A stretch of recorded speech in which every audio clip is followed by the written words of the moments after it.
no need to get your vision checked, everybody. This is indeed Medal of Honor 2010 on Kunar base with our standard setup, or what would be our standard setup if we got to play on some kind of semi-frequent basis. Of course, you might be asking me, if you really like the game, why don't you get to play it more frequently?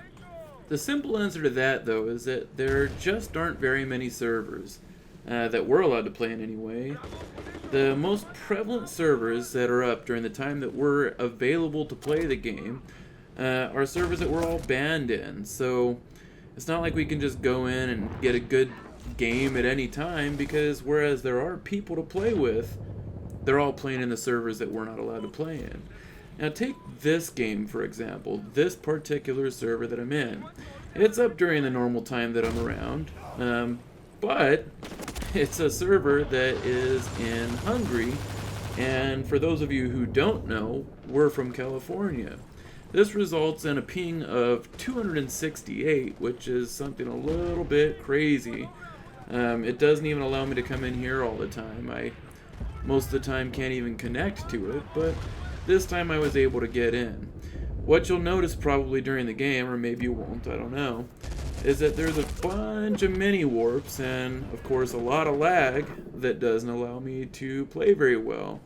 What that does is causes me to be extremely careful compared to what I normally be, and I don't get to have the kind of fun that I'd normally get to have, or at least play the way that I'd normally like to. Look at that. I was shooting at that guy who was already dead. He was propped up there. But anyway, I just don't like to play like that. I typically describe my play style as extremely aggressive, almost to a point of seeming stupid how aggressive it is. And it's because you come at somebody so fast, they're really not expecting you to come at them so fast. They think maybe they shoot at you, you know, hit you a little bit, and then you hide for a while, or, you know, something like that. So they don't expect you to come out and kill them as quick as you do, which ultimately gets you a lot more kills. Now, yes, in the beginning, it does get a lot more deaths as well.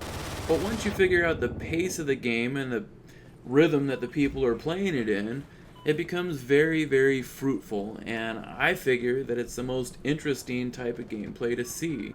Now, I know I told you guys that I don't like posting crappy games. I always want the footage to be very good. But I know a lot of you guys want to see Medal of Honor 2010. And I finally got something that wasn't so terrible, but I just wouldn't consider it great. I still consider myself very rusty at this game. I actually think that I suck, and part of that reason is because I've played so much Warfighter lately. I mean, I have a little bit more than 9 days in Warfighter. I mean, think about it, 9 frickin' days. That still actually pales in comparison to the total amount of time that I had in Medal of Honor 2010. But I don't have any recency of experience with Medal of Honor 2010 other than a little bit that I get to play here and there. And to be completely honest with you, the game feels so much different to me than, say, Warfighter does. And yes, I know that they're different games and they feel different, but you know, we have our controls set up the same way as we do typically for every FPS. But the problem is, of course, that you can't do certain things in each of the games that you can in the other. For example, in this game, Medal of Honor 2010, you can't strafe while running. I thought that was pretty ridiculous. Of course, you know, this is something that we dealt with from the very beginning of ever playing Medal of Honor 2010, and we just got used to it. But I've been a little bit spoiled now playing Warfighter, being able to actually strafe while running, and believe me guys, it does make a freaking difference. I don't know why you couldn't strafe in 2010 in the, you know, the very beginning, but anyway, it's, you know, how the game was designed. We all got used to it, end of story. This game is a great game, and I'll always love playing it as long as there's people to play it with. I've got another problem, however, that I'm hoping that all of you can help me with. Hello everybody, my name is Meowth, and I am an addict. That's right, I'm addicted to making people feel bad about themselves.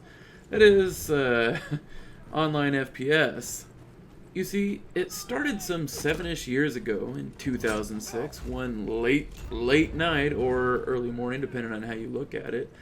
We had a friend over, and he had a copy of a Rainbow Six Lockdown demo, and he had the bright idea of, saying maybe we should, give it a try. It's really fun, and we just didn't have the heart to turn him down. I guess it just really grew on us since then. We haven't been able to seem to put down the online FPS since, and it's really become quite a monster because that seems to be all I ever play anymore. The problem is, I used to play single-player console games, quite a bit before.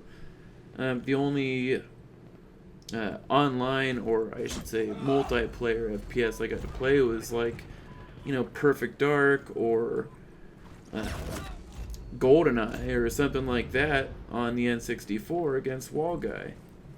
It wasn't until about 4 days ago when I had mentioned the whole thing about, me needing to play some single player games and, some series that were going to be coming out, that Wallguy actually twisted my arm into playing Need for Speed Underground. And for those of you who don't know, that's a game from 2003, so 10 years old, and, haven't played it yet. That's an awesome game, by the way. It's just got pretty bad resolution, at least if you were to play it now after playing current generation systems. It's a little bit hard, seemingly, to play and see things off in the distance. Awesome game, though. Anyway, the thing I was hoping that you guys could help me with, actually, is picking out the next game that I play, basically. There's great games that I need to get to, like Paper Mario, for example. That would be the next in the Mario series that I need to play. Game looks super fun. I like the whole paper thin idea where, you get to do things because you are paper thin. Anyway, moving on to Legend of Zelda. The last one that I played was Majora's Mask. That's a long time ago. Wind Waker, I guess, would be the next one that I need to play, but I just can't believe I haven't gotten around to some of these games. It was brought up in the comments on the last video that I did where I asked what games you're looking forward to. That, Resident Evil, for example. I can't believe I haven't gotten to these.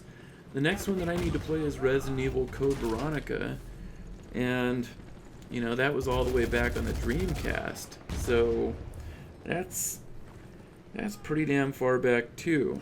Now Silent Hill 3 is something that I want to start playing because the last one I did was Silent Hill 2, and as far as survival horror goes, I would say that the Silent Hill series is my favorite by far. I consider it to be truly terrifying. Enough to make your heart race while you're playing it. But anyway, then you have Final Fantasy. Now the last one I played of that was Final Fantasy VIII, and whereas it was really good, the time that I actually played Final Fantasy VIII, Final Fantasy X-2 I think was coming out. And I know I sort of slowed down because I heard that they were doing some kind of MMO type thing with Final Fantasy, and I just wasn't that interested in that at the time. I know Wallguy played Final Fantasy IX, and he really liked it, but that sort of slowed me down on that series. But anyway, I haven't played any of the Half-Lives, which I know they're good games, or at least everybody says they are. I just, the list goes on and on and on. Splinter Cell, for example. I played the first one. It was, one of my favorite games of all time. And I never got around to playing the second one. What the hell is wrong with me? There's so many more games that I could list and say, but just basically think that if there's an awesome game, somewhere in the past, we can basically get it, or we have it already, and, just let me know what you think I should play, and that would be super duper helpful. I just want to get back to playing these games. It's a nice release and a nice change of pace compared to playing online FPS all the time. That's all I do. And It's not that it's not still fun, it's just that there's so much that I'm missing that frankly it's a little bit embarrassing for me. I mean, I can't even hold a reasonable conversation with anybody about video games anymore because I just don't know what's out there and what's good. Anyway, this was a very frustrating game for me, so I skipped the score screen a little bit quicker than I normally would. I got 44-16, but Jesus Christ. Anyway, I'll keep trying to get better at this game and post some better footage for you. Take it easy, guys.